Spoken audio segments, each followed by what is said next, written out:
Selamat pagi, saya Michael Putra Talenta Tampu Bolon. Di sini saya akan menjelaskan dampak kolonialisme dan imperialisme bangsa Belanda di Indonesia. Yang pertama, dampak dalam bidang politik. Disadari atau tidak, dengan datangnya pemerintahan kolonialisme ke Nusantara sangat mempengaruhi bentuk pemerintahan Indonesia. Sebelumnya, sistem pemerintahan di Indonesia merupakan sistem kerajaan atau turun-temurun. Tetapi dengan kedatangan Belanda, yaitu Jenderal Daendels, dan membawa perubahan administrasi dan politik di Indonesia dengan lebih modern. Perubahan yang sistem politik dan pemerintahan yang signifikan ini menyebabkan hilangnya kekuasaan politik dari para penguasa Indonesia ke tangan Belanda.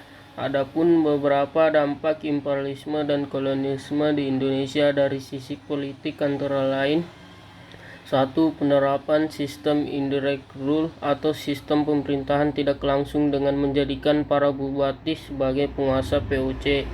2. Munculnya berbagai perlawanan rakyat Indonesia terhadap pemerintahan Hindia Belanda. 3. Kebijakan Belanda yang sangat mempengaruhi kehidupan kerajaan-kerajaan di Indonesia.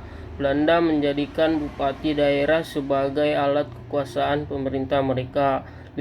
Kekuasaan kerajaan bergantung pada kekuasaan kolonial Belanda. Dampak pada bidang ekonomi. Dampak imperialisme dan kolonialisme Belanda juga berdampak pada bidang ekonomi, di mana salah satu tujuan mereka menguasai Indonesia untuk mendapatkan keuntungan sebesar-besarnya dengan mencari uang dan mengumpulkan kekayaan sebanyak-banyaknya. Hal tersebut dapat dibuktikan dengan beberapa faktor, yaitu: 1. Adanya sistem tanam paksa yang diterapkan oleh Belanda terhadap masyarakat Indonesia. 2. Diberlakukannya sistem sewa tanah, karenanya terjadi perubahan dari sistem ekonomi barang ke sistem ekonomi uang. 3. Belanda membangun fasilitas umum dengan memperkerjakan masyarakat Indonesia pada kerja rodi. Dampak dalam bidang sosial budaya. Dalam sisi perkembangan sosial budaya, kebudayaan masyarakat Indonesia terhadap kolonialisme dan imperialisme juga mengalami perubahan. Dampak yang dirasakan salah satunya adalah dengan berubahnya pola hidup masyarakat Indonesia akibat pengaruh bangsa Eropa. Hal tersebut disebabkan dengan adanya beberapa faktor, antara lain: 1. Berpindahnya fokus masyarakat pada bidang sosial budaya. Akibatnya hilangnya peran politik dan para penguasa.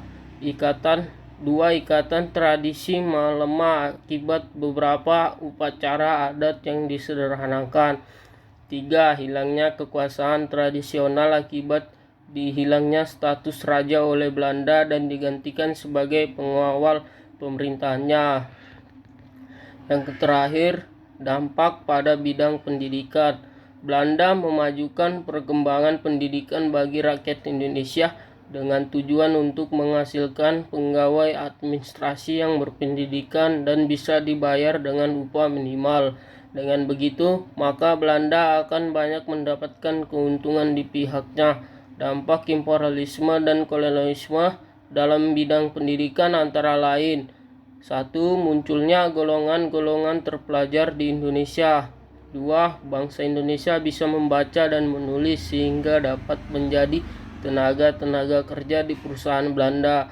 3. Bangsa Indonesia menjadi tahu perkembangan yang terjadi di dunia luar. Segitu saja dari saya. Jika ada kesalahan mohon dimaafkan. Terima kasih.